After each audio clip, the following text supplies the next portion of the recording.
She called 911 while I was installing a bench in my late wife's name. Said it violated community aesthetics. Names Ellis Maddox, 48, semi-retired auditor, and yes, that manila folder under my coffee mug, county deed records, still warm from the clerk's printer. Ever watched someone enforce the wrong rule on the wrong guy? The siren wasn't for a heart attack. It wasn't for a bear scaring campers down by the creek. It was for me. Someone had called 911 on the owner of the entire ranch. I heard the wail bounce through the sycamores before I saw the cruiser. Marley barked once, maybe twice, then lumbered to the porch, settling like he'd seen it all before. He probably had. Old dogs don't waste energy on drama. From the gravel drive, I caught sight of the red and blue lights. Cabin number 4 stood like it always had, half-hung porch swing, fresh coat of stain on the siding, the new Windlow Rentals plaque screwed firm into the post last week. Everything looked in place except for the HOA chair now storming up the hill like she was charging a fort. Trenna Carlisle. Red lips, red blazer, and a temper even redder. 63 and still wore heels to a gravel confrontation. Her eyes locked on me with a fury I'd grown familiar with since the day she found out who really owned this land. She didn't wave. She just pointed. There, she told the sheriff behind her. He's trespassing, using the structure without permit. Sheriff Darrell Munson was a quiet sort of man, his badge more faded than shiny. He looked torn between following her lead and not wanting to be part of whatever this was. Still, duty's duty. He stepped closer, nodding once at me like we were strangers. "Mornin', Ellis," he said. "Mind if I ask what's going on?" "I live here," I said simply. "And I own here. I didn't raise my voice, didn't need to. That's the part Trenna never understood. Some people speak louder without shouting." She fished out a crumpled document from her folder, waving it like it meant something. "Violation notice. Unauthorized structure use. It's been reported multiple times. I didn't reach for it." Instead, I pulled my own folder from the step beside me. Manila, thick with paper and time. Deeds, plats, leasebacks going back 20 years. The original property line, the tax filings, even a coffee-stained letter from the county clerk. My quiet shield. "Call county records," I offered. "They'll confirm." Trenna scoffed. Sheriff took the folder reluctantly and ambled back to his cruiser, radioing it in while Marley gave his tail a tired thump. Rowan emerged from inside the cabin barefoot but fierce hair pulled into a loose bun that meant business. She didn't say anything, just stood by me, arms crossed, reading the scene like it was a play we'd rehearsed before. Minutes passed. I sipped my lukewarm coffee, staring at the lake through the trees. A still morning broken only by birdsong and the occasional whir of cicadas. My hand rested on the key ring that hung from my belt, 2 brass keys, one tarnished the other. Shiny new, the old gate and the new plaque. A reminder of the balance I was trying to keep.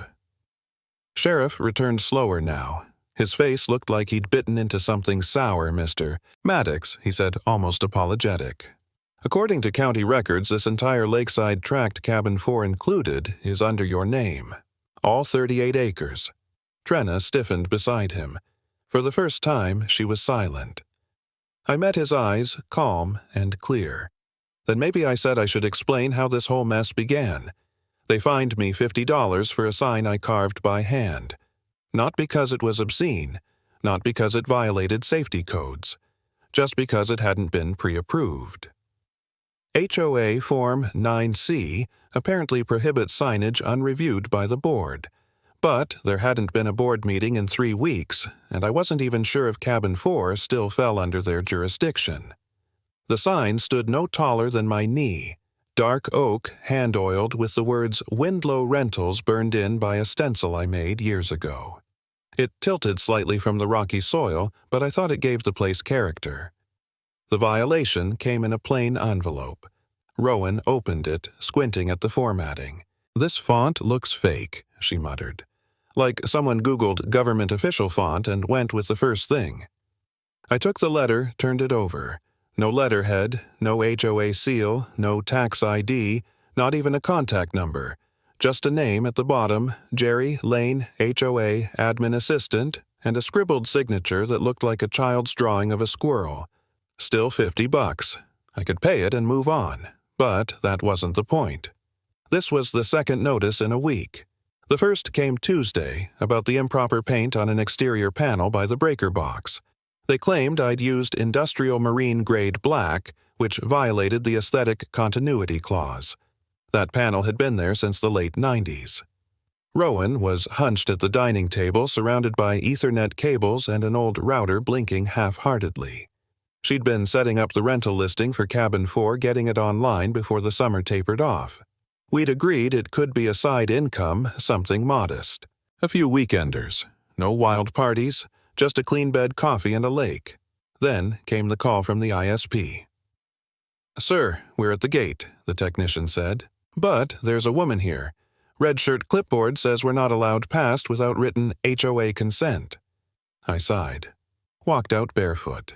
The gravel pinched my heel. At the gate stood Jerry Lane, mid-30s, nervous energy, the type of person who'd bring a clipboard to a potluck. She was blocking the technician who leaned awkwardly against his van like a kid caught between parents. "I wasn't notified of any external service," she said before I even spoke. "Outside, vendors require board sign-off." "That's not true," I said, keeping my voice even. "You don't have jurisdiction here."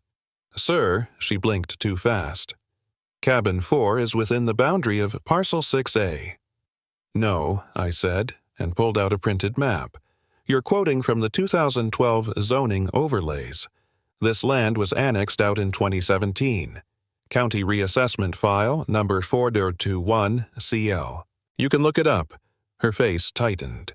The tech looked ready to flee, and eventually he did, slowly reversing down the gravel road while I stood holding an Arkansas property code printout like a fool holding a sword no one respected. Back inside, Rowan was scanning the violation letter into her laptop. She pulled up the email version Jerry had sent. "Look," she pointed. "Margins don't match. Footers missing the tax ID code." She was right. It wasn't just sloppy, it was lazy and fake. Something in me shifted. The part that used to audit internal controls for a living stirred. That same rhythm open folder scan signature look for the seam where truth doesn't quite fit. I pulled a crate from under the stairs. Old files, office supplies, my handheld recorder. Time to document everything, every email, every PDF, every voicemail, no matter how banal. I wasn't just a target anymore. I was going to become a witness. At dusk, I stepped out onto the porch. The carved wooden sign had fallen sideways. The wind was still. The air was thick and unmoving. I picked it up. Dirt crusted the edges, one screw bent. I looked at Rowan, who stood in the doorway with her arms folded. "Dad," she said quietly, "are we really outside the HOA? Or did they just decide we aren't welcome? The first time I met Otis Leland, he was fishing off the wrong side of the bridge." "That's city land," I said, gesturing toward the faded marker nailed to an oak. Otis didn't flinch, just reeled in slowly and grinned beneath a sun-stained cap. Not in 73, it wasn't. I hadn't come to argue.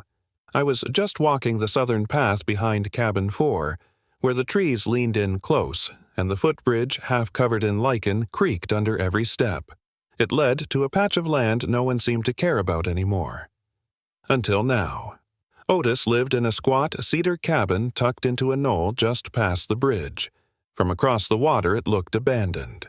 Up close you could see the signs of quiet life: stacked firewood, a whittled stick in the shape of a trout, a clothesline strung with hand-washed shirts. "Ellis Maddox," I said, offering my hand. He shook it firmly. "Otis Leland. Retired. Mostly." Rowan joined us a few minutes later, carrying her drone in a canvas bag and chewing the last of an energy bar. Otis's eyes crinkled when she introduced herself, Rowan, like the tree, and from that moment something softened. We sat on his porch while the sun angled low. Otis didn't talk much, but when he did, every word was deliberate, like laying bricks. "They never asked," he said, pointing across the lake. "The HOA when they poured the clubhouse footer. I was there. county engineer back then. It wasn't their land. I blinked. Come again. He disappeared into his cabin and returned with a worn folder wrapped in twine. Inside were hand-drawn zoning maps, parcel grids, annotations in pencil that had faded, but not vanished. A crease ran diagonally across each page, evidence of how long they'd stayed folded in the same drawer. Clubhouse sits on Parcel 7B, he said, tapping with a yellowed finger. That line never transferred. They leased it from a private family trust in 1999. Lease ran 21 years. Rowan opened her laptop and overlaid his sketches onto the county's GIS database. The match was uncanny angles, plot widths, tree lines, all aligned like two generations shaking hands. We didn't cheer, we didn't high-five. We just sat on the porch, chewing cold ham sandwiches Otis had wrapped in wax paper. A crow called across the trees. Somewhere, a boat engine sputtered into life. I asked him if he still had the lease. He nodded slowly. Carbon copy. Kept it because I was the witness on file. He handed it to me. The paper was thin, crisp with age.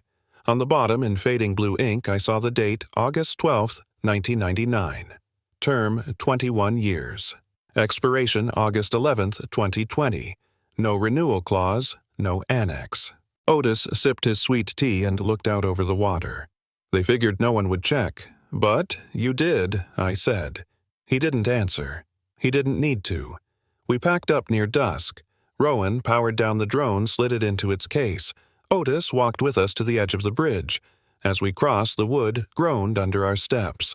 I carried the folded map tucked into my back pocket, feeling the crease press against my spine. At the gate, Rowan asked Dad, "Do you think Otis trusts us?"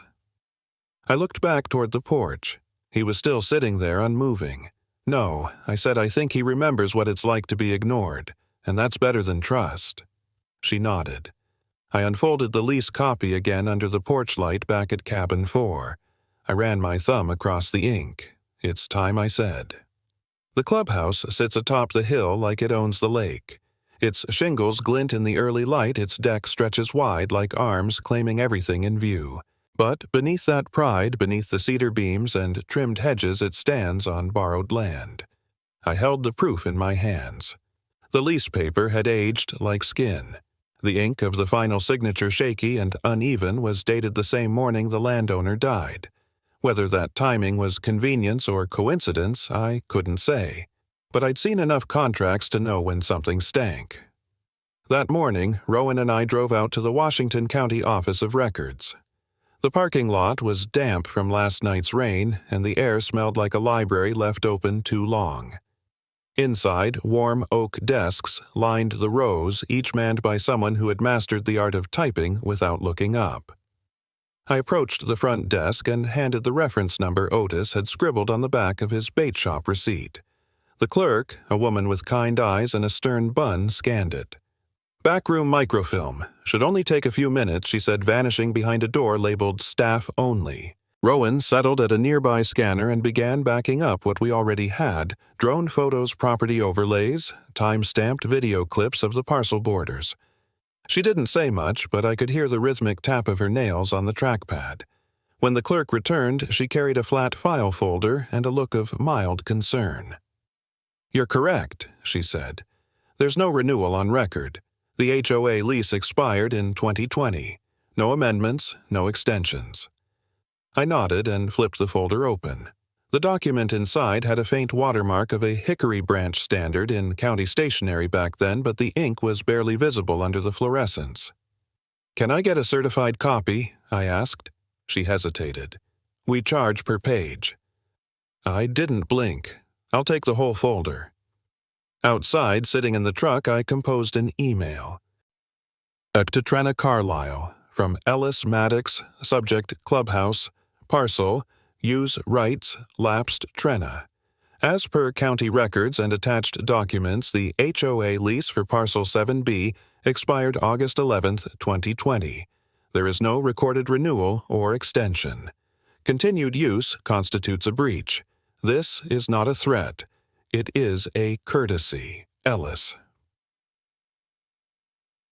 We waited 2 days. On the third, a thick envelope arrived not via standard post but hand-delivered and marked urgent.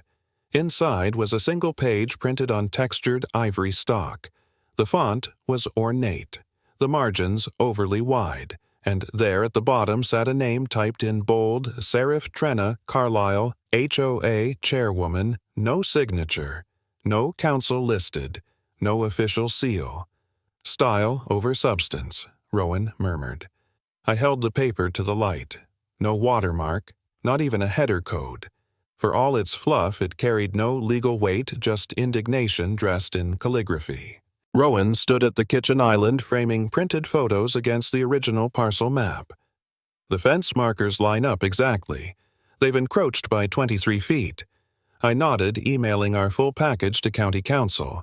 Drone footage, the scanned lease, the rebuttal letter. I didn't editorialize. Facts speak fine when you let them breathe. I knew better than to expect an instant reply. That evening, as the sun dipped behind the far ridge, I stepped onto the porch with a cup of tea and Marley at my feet. The wind had picked up. The air smelled faintly of pine smoke and cold soil. Rowan joined me with her tablet. What now? I didn't look away from the lake. Send everything I said. Next move's not ours to make. There was no announcement, no raised voice, no gavel. Just the sound of car doors shutting one by one as neighbors stepped out into the January cold, pulled scarves tighter, and turned their eyes toward the clubhouse. The HOA had called this an urgent clarification meeting. I let them keep their phrasing. Otis had arrived 10 minutes before me, cane in one hand, his other gripping the laminated parcel map like it was scripture. He didn't speak much, but the nod he gave me as I stepped out of my truck said everything. Rowan stood near the flagpole phone, already angled, pretending to scroll as the lens captured the tension rolling over the crowd. I wore my corduroy jacket, deep brown, soft from years of wear, but pressed and clean. Marley stayed home. This wasn't a day for barking. I approached the front steps where Trenna waited, arms folded, eyes tight. "Morning," I said. She nodded, lips painted a crimson too loud for the hour. "Let's be quick." I turned toward the county records officer who had driven in from Fayetteville. Gray coat badge clipboard. He held a sealed manila envelope, standard service protocol. "This is for Mrs. Trenna Carlisle, HOA chair," he said, voice neutral. Trenna reached out slowly. Her nails were perfect. She broke the seal and unfolded the letter with the poise of someone used to reading out bad news to others not receiving it. Her eyes danced across the page, line by line. "Jurisdiction invalid on Parcel 7B. Lease expiration confirmed by county archives. No legal authority remains over Windlow Tract." Her fingers twitched at the edge of the page. Her throat moved once as if she meant to speak, but no sound came. 30 people watched. Neighbors, old men with hands in pockets, women holding reusable coffee cups steaming in the cold, one toddler in a stroller, and silence. It stretched long and flat like ice across Windlow Lake. Otis shifted beside me. He reached into his coat and handed me the laminated map. Parcel 7B was outlined in red, clean and unmistakable.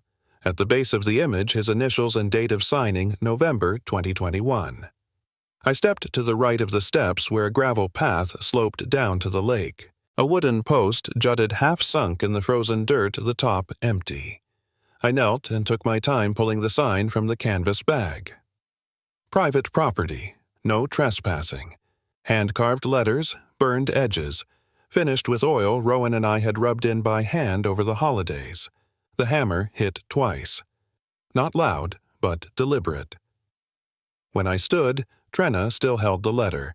Folded now. Her gaze never left me. "This isn't over," she whispered. But her voice was thin. It didn't float far. Behind her, a neighbor leaned slightly toward another and muttered something. I didn't catch the words. I didn't need to. The mood had shifted.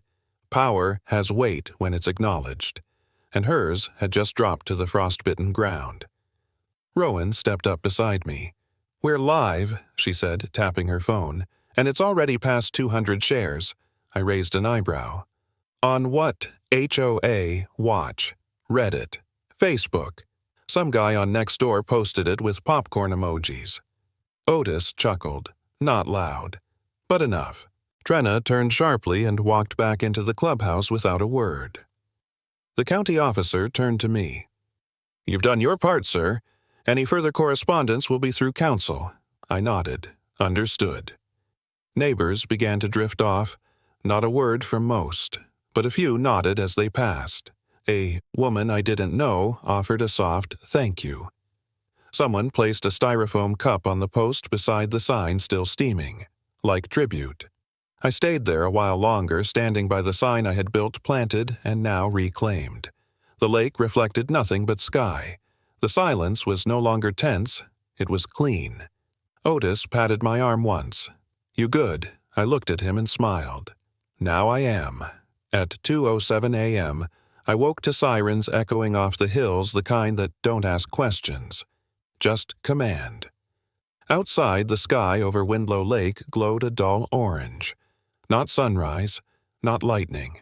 Just a bloom of fire rising behind the tree line straight from the crest of the hill where the clubhouse once stood proud. The lake mirrored every flicker as if the flames were trying to rewrite the shoreline.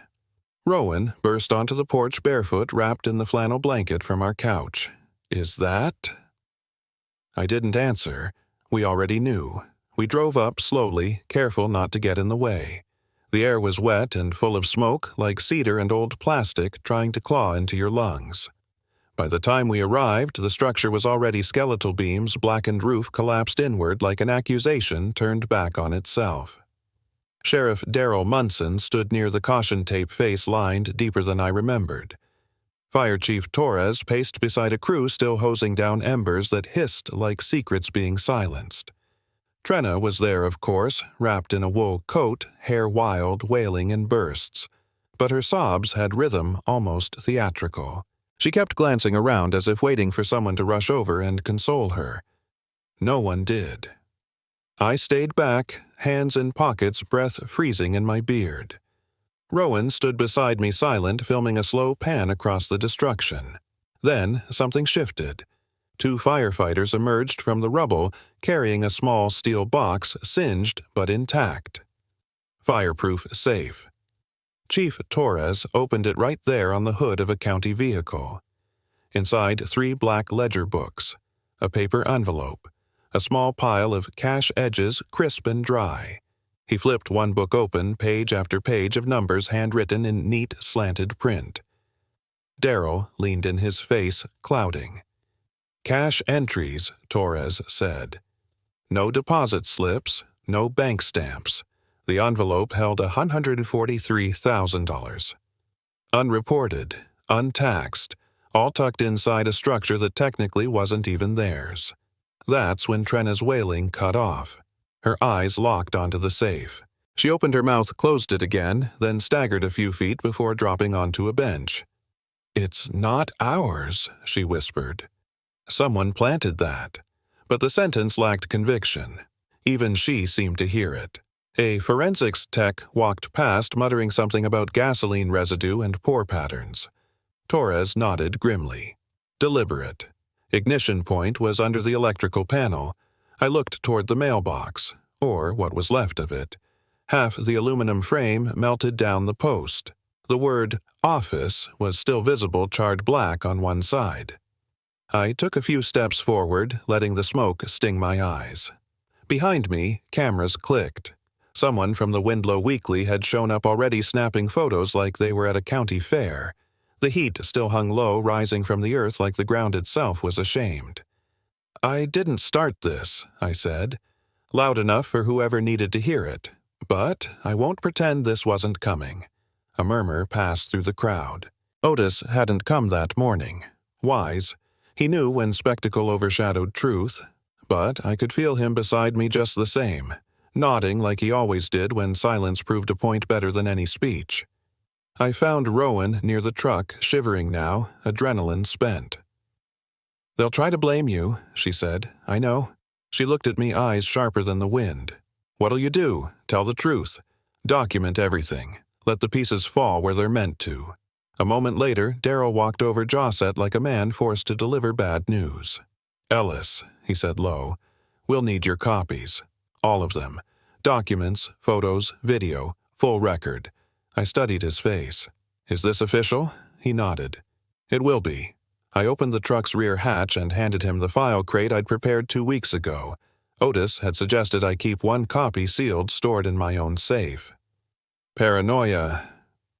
Just experience. Darrell took the crate, paused.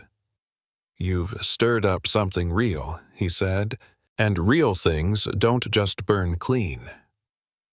As he walked away, I glanced back toward the lake. The fire was out, but its reflection still rippled on the surface. Sometimes the damage isn't what gets destroyed, it's what gets revealed. He pulled up just after 9, right as the dew began drying from the gravel. A matte black SUV, glossy and growling with windows tinted darker than Arkansas law usually allows. Didn't need a license plate to tell me who was inside. Briggs Holleran.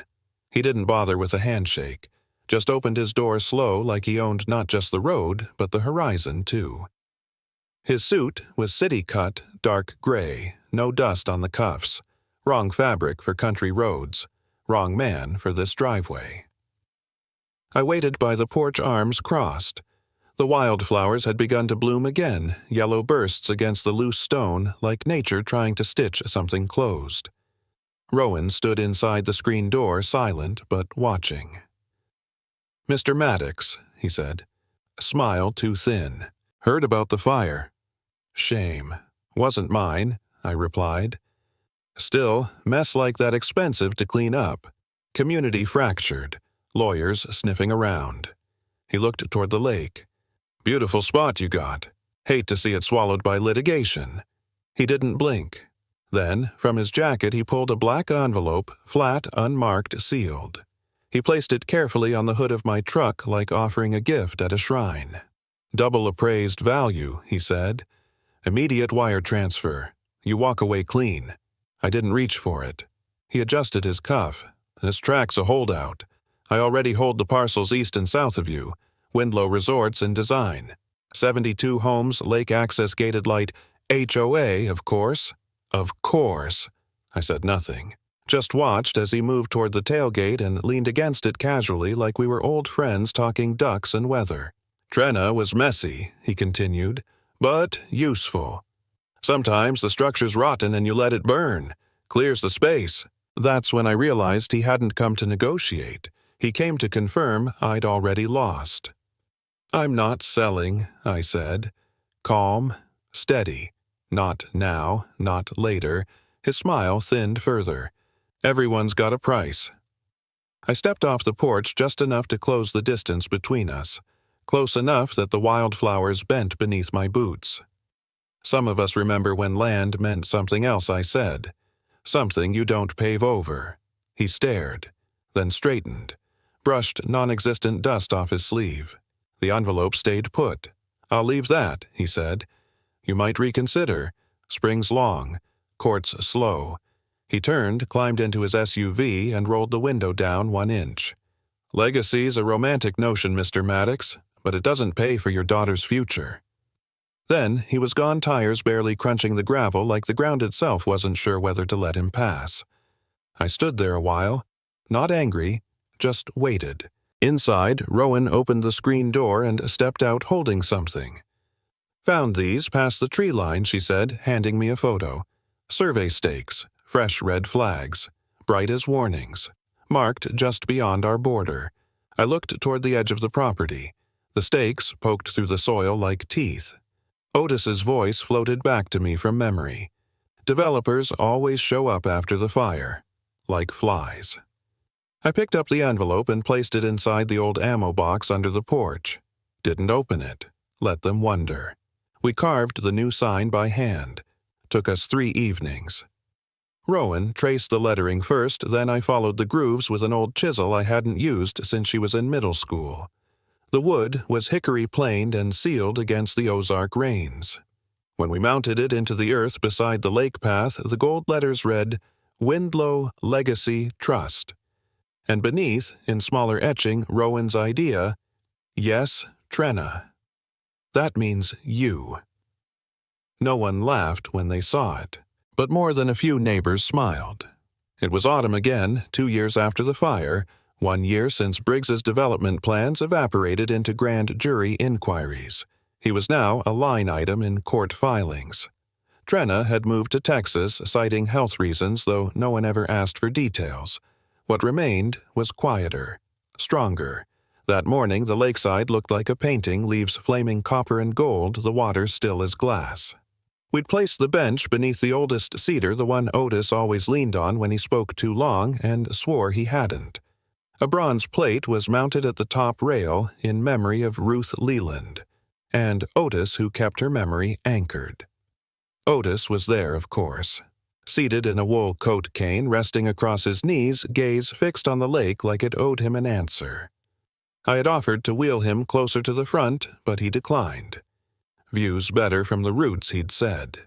The ribbon stretched across the new walking trail, thin, biodegradable, dyed with wildflower extract. Rowan stood beside it, scissors in hand, cheeks ruddy with cold and pride. She didn't give a speech, just looked around and nodded, and then the ribbon snapped clean. There was no applause, just soft clapping, polite and warm. Some brought cider. One neighbor passed out jars of honey. Someone sang an old folk hymn under their breath. The kind of gathering that wasn't about headlines or history, just presence. Earlier that week, we'd filed the final trust paperwork, 38 acres locked against future sale or development, designated for conservation education and free community access. Rowan built the website, simple and spare, no fees, no fences, just wind, wood, and water. She also ran the online campaign videos, grant applications, even a segment picked up by public radio. At one point, a retired geologist offered to host nature walks for kids. I asked why he cared. He shrugged. Because you remembered this wasn't just yours. Later that evening, as the sun slipped behind the tree line, I found myself alone at the bench. Otis had already been driven home. Rowan was inside prepping leftover cider for canning. The lake was silent.